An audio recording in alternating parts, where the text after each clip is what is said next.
राधे राधे, मैं आचार्य राजीव शर्मा आपका अपने इस ब्लॉग में स्वागत करता हूँ। राधे राधे, मैं ज्योतिष आचार्य राखी शर्मा अपने इस आज के ब्लॉग में आपका बहुत बहुत स्वागत करती हूँ। आगे बढ़ने से पहले अगर आप हमारे चैनल पे नए हैं और हमारी वीडियो पहली बार देख रहे हैं तो जल्दी से हमारी यूट्यूब फैमिली का हिस्सा बनिए। चैनल को सब्सक्राइब कीजिए। आपके वीडियो के नीचे जो रेड कलर का बटन आ रहा है इसको जल्दी से दबाइए और बेल आइकॉन को जरूर प्रेस कीजिए, इससे तो जो हम नई नई वीडियो डालते हैं आपके पास सबसे पहले पहुंचे। और कोई पुरानी अच्छी वीडियो हो सकता है आपकी परेशानियों से जुड़ी हुई हो, आपने मिस कर दी, आप वो चैनल पे जाके देख सके। आज के पूरी वीडियो में कुछ भी अच्छा लगता है तो हमें प्यार और सपोर्ट करने के लिए अपना एक लाइक जरूर दीजिएगा।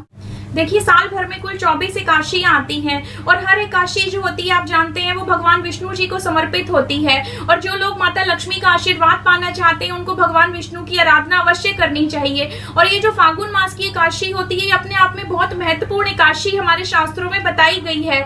इसे देखिए कई जगह मतलब जैसे अब ये होली से पहले आती है तो इसे रंग भरी एकादशी कहा जाता है, कहीं से अमल की एकादशी कहा जाता है, कहीं पे इसे फागुन मास की एकादशी कहा जाता है। और देखिए हम पौराणिक मान्यताओं की अगर माने तो कहते हैं आज के दिन ही जो भगवान शिव थे वो माता पार्वती को पहली बार काशी विश्वनाथ लेके गए थे। तो काशी विश्वनाथ के भक्तों के लिए भी ये काशी बहुत महत्वपूर्ण होती है। तो देखिए आज हम अपने व्लॉग में आपको ये ऐसी मतलब आपकी 5 तरह की परेशानियों के ऐसे 5 उपाय बताएंगे जो आप एक काशी के दिन करके माता लक्ष्मी का और भगवान विष्णु का संयुक्त रूप से आशीर्वाद प्राप्त कर सकते हैं। लेकिन व्लॉग को आप पूरा जरूर देखिए क्योंकि एंड में हम आपको एक ऐसी चीज बताएंगे कि अगर आप एकादशी के दिन अपने घर में ले आए तो वर्ष भर और सदा सदा के लिए माता लक्ष्मी आपके घर में स्थिर रूप से निवास करेंगी और आपकी सारी दुख तकलीफों का अंत हो जाएगा।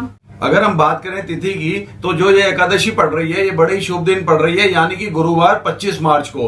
तो जो गुरुवार होता है वो वैसे ही भगवान विष्णु जी का दिन होता है और भगवान विष्णु जी की इस दिन पूजा करना, आराधना करना वैसे भी बड़ा शुभ माना जाता है। और उसके ऊपर अगर एकादशी पड़ जाती है तो वो और भी शुभ हो जाता है। देखिए अगर हम बात करें पहले उपाय की तो अगर आपके घर में बरकत नहीं होती है, अब काफी मेहनत करने के बाद भी पैसा रुकता नहीं है, आपको ऐसा लगता है कि माता लक्ष्मी का आपके घर परिवार पर आशीर्वाद नहीं है, तो आपको इस दिन क्या करना है, आपको शंख के अंदर, अगर आपके घर में शंख है तो बहुत अच्छी बात है, नहीं भी है तो आपने क्या करना है दूध में थोड़ा सा केसर मिलाकर आपके घर में लड्डू गोपाल हो, बाल गोपाल हो, उनका आपने स्नान जरूर कराना है। देखिए कहते हैं कि जो भी व्यक्ति एकादशी वाले दिन लड्डू गोपाल का दूध और केसर वाले दूध से स्नान कराता है उससे माता लक्ष्मी बहुत प्रसन्न होती है।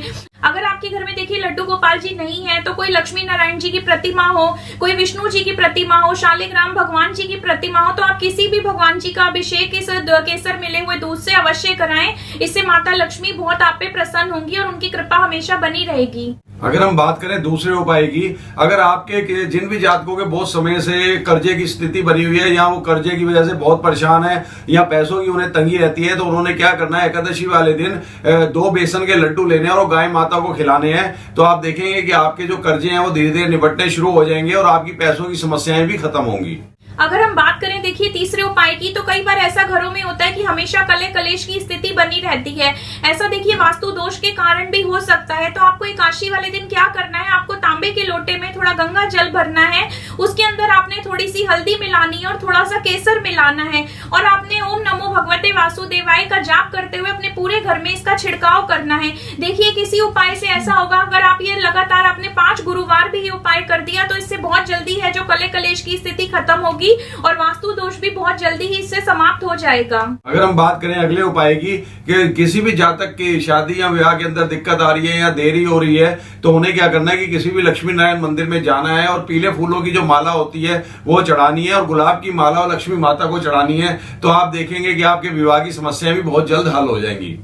अगर हम बात करें देखिए 5वें उपाय की तो कई बार ऐसा होता है कि काफी घरों में होता है बच्चों की जो होती है तरक्की नहीं हो पा रही होती है, नौकरी व्यापार के कारण परेशानी होती है। तो देखिए ये पितृ दोष के कारण ये सब चीजें होती हैं। तो भगवान विष्णु की पूजा पितृ दोष से मुक्ति के लिए बहुत अच्छी और मोक्षदायिनी बताई गई है। तो देखिए आपको क्या करना है, एक तो गुरुवार का दिन पड़ रहा है जैसे आचार्य जी ने बताया है, तो आपको क्या करना है, तांबे के लोटे में थोड़ा सा जल और गुड़ डाल के आपने पीपल के वृक्ष की सेवा अवश्य करके आनी है और शाम के समय आपने गाय के घी का दीपक जरूर जलाना है। इससे देखिए तो पितृदोष में कमी होगी और जो बच्चों की तरक्की वगैरह नहीं हो रही है, जो परेशानियां चली आ रही है, पढ़ाई के अंदर दिमाग मन नहीं लगता, हाँ उनका भी पढ़ाई के अंदर मन लगेगा और स्थितियां जो है वो धीरे धीरे आपके बहुत अनुकूल होने लगेंगी।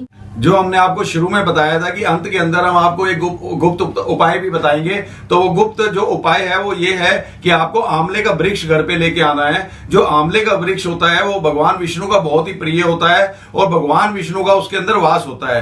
तो कहा जाता है कि जो उस दिन आंवले के वृक्ष की पूजा विधि विधान के साथ करता है उसकी सारी मनोकामनाएं पूर्ण होती हैं और लक्ष्मी माता का भी आशीर्वाद उसके घर पे हमेशा बना रहता है।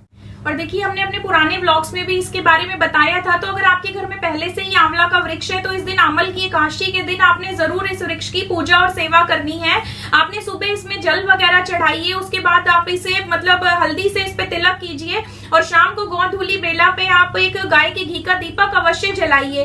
कहते हैं जिस घर में आंवले का वृक्ष होता है, जैसे आचार्य जी ने आपको बताया, और अमल की एकादशी पे अगर आप ये अपने घर ले आएंगे तो ये बहुत ज्यादा सुख समृद्धि देने वाला और स्थिर लक्ष्मी की प्राप्ति का एक बहुत अचूक उपाय बताया गया है। तो जरूर आप इस बार एकादशी पे या ये मौका मत गवाइए और जरूर लक्ष्मी और नारायण जी का संयुक्त रूप से अपने घर में आशीर्वाद उनका पाइए। तो आशा करते हैं आपको आज का व्लॉग अच्छा लगा होगा। एक लाइक जरूर कीजिएगा और आप सब यूट्यूब देखते हैं, आपको पता है कि चैनल को सब्सक्राइब करना बहुत जरूरी है।